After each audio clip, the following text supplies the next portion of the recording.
અત્યારે આપણે નવા રેલવે સ્ટેશનની સામે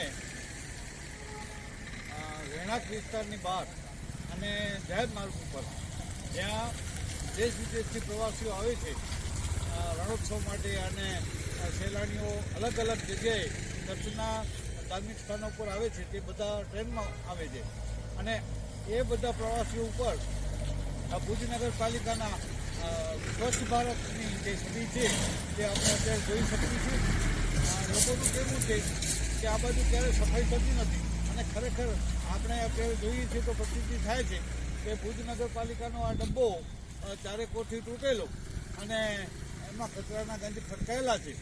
તો આપણે આ વિશે ઘણા બધા લોકોને આપણે પૂછ્યું છે, પણ લોકોનું કહેવું છે કે નગરપાલિકા અમુક જ વિસ્તારોમાં સફાઈ કરે છે જ્યાં જ્યાં જે પૈસાદાર કાઉન્સિલરો અને હોદ્દેદારો રહે છે તે વિસ્તારમાં.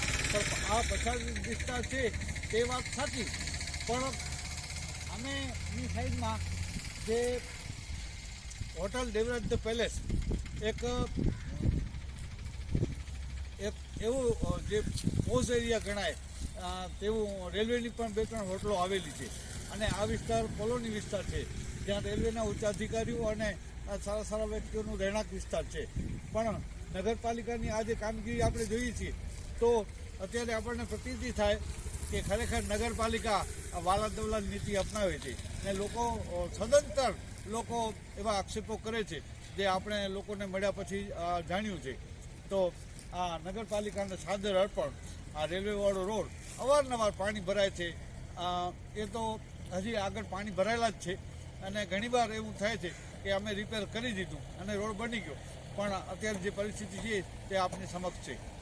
હા રેડી. આજો નાલો કેતે રહેતા મારું પાછળ રહેવાનું છે. સોસાયટી કઈ? Society alpha college. બરાબર. અને આજે કઈ સમસ્યા એનું છે મારી ત્યાં હોટલ છે. હા બરોબર. બરાબર. માણસોને તકલીફ આવવા જવામાં થાય છે. નગરપાલિકાવાળાને વારંવાર ઘણી વખત રજૂઆત કરી છે, પણ નગરપાલિકાવાળાનું પેટનું પાણી નથી ચાલતો. આ કામગીરી કાંઈક કરે. માણસોને આવવામાં તકલીફ પડે છે. અહીંયા નાસ્તો પાણી કરવા આવે, ટ્રેનનો સમય જે હજારો માણસોની આવવા જવા છે, તો નાસ્તો પાણી માણસો કરતા હોય ત્યાં ગટરની વાસ પડતી હોય તો તકલીફ થાય. થોડી ગંદકી છે એ કેટલો ટાઈમથી વારંવારથી આ સમજી લે 6 મહિનાથી તો અમે રજૂઆત ઉપર ચીફ ઓફિસરને પણ કરી હતી. આની કોઈ એક્શન આનું કોઈ લેતો નથી હજી સુધી.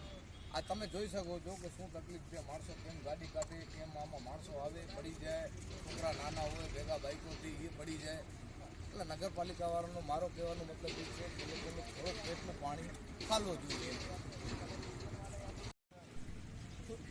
અત્યારે આ હોટલની બારે જે લોકો અવરજવર કરતા હોય છે, ચા પાણી માટે આવતા હોય છે, રેલવે સ્ટેશન મેન જંકશન જે છે ત્યાં આવતા પેસેન્જરો અને આ હોટલ ઉપર જ્યારે ચા પાણી કરવા માટે આવે છે તો તેમને જે તકલીફ પડે છે તે વિશે એના સ્થાનિક લોકો આપણને કહે છે.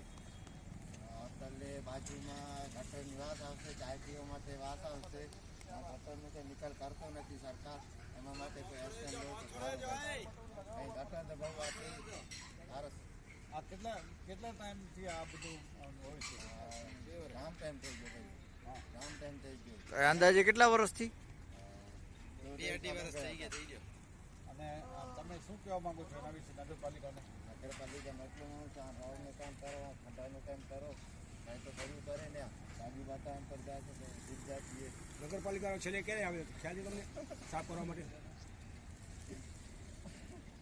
સાફ કરવા માટે